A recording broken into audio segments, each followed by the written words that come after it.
Chers frères et sœurs en islam, le jour le plus malheureux qu'a connu cette communauté, c'est le jour de la mort du prophète alayhi salatu wassalam. Dans un hadith, le prophète alayhi salatu wassalam nous dit: quand vous êtes touché d'un malheur, rappelez-vous de ma mort, car il n'y a pas malheur plus catastrophique pour cette communauté que ma mort.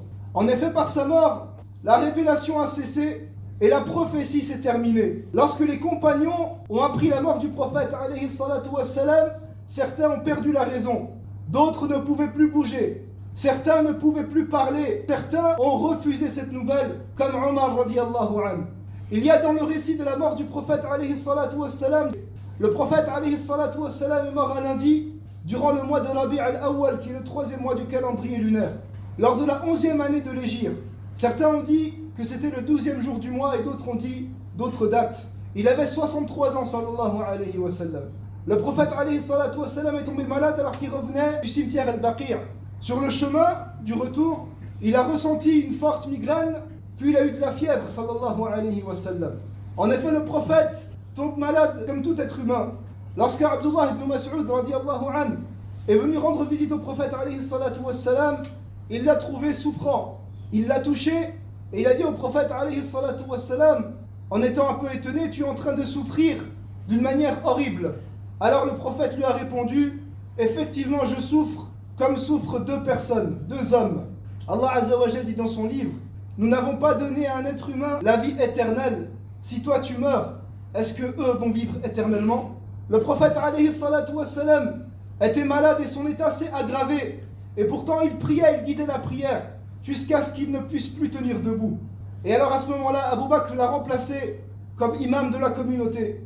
Aïcha radiyallahu anha nous raconte que dans les derniers jours du prophète alayhi salatu wassalam, il demandait: est-ce que les gens ont prié? Alors ils lui répondèrent: ils t'attendent. Alors qu'ils étaient en train de former les rangs à attendre la venue du prophète alayhi salatu wassalam.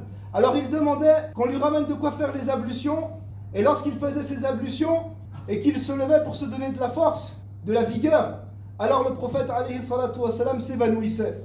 Puis il se réveillait, il demandait: est-ce que les gens ont prié? Et les compagnons répondèrent: non, ils t'attendent. Et alors le prophète sallallahu alayhi wa sallam, 3 fois de suite, a fait exactement la même chose. Il faisait ses ablutions, à chaque fois il s'évanouissait. Puis pour finir, il a demandé à ce que Abu Bakr guide la prière radiyallahu anhu. Cela nous montre l'importance de la prière. Le prophète alayhi salatu wassalam, même dans cet état, à quelques jours de sa mort, il était assidu dans son accomplissement à la mosquée. Quelle est l'excuse de celui qui ne prie pas, que ce soit chez lui ou à la mosquée? La prière, c'est la vie du musulman. La prière, c'est le pilier de cette religion. Il n'est pas convenable que le musulman soit négligent concernant la prière, peu importe sa situation. Le prophète alayhi salatu wassalam a insisté sur l'accomplissement de la prière. Et ça fait partie des dernières recommandations qu'il a fait. Comme nous dit Ali radiyallahu anhu, les derniers mots du prophète sallallahu alayhi wa sallam furent: soyez assidus dans la prière. Et dans une version racontée par Anas radiyallahu anhu, il ne cessait de répéter cela à un tel point qu'à un moment, à cause de son état, ce n'était plus compréhensible, mais il comprenait qu'il répétait la même chose. Lorsque le prophète alayhi salatu wassalam, le dernier jour de sa vie, a vu les musulmans derrière Abu Bakr en rang en train de prier, il a souri malgré son état et il était heureux. Et Anas nous raconte cela en disant que quand il a levé le voile qui séparait la chambre de Aïcha de la salle de prière de la mosquée du prophète alayhi salatu wassalam, les compagnons ont cru qu'il allait sortir pour faire la prière.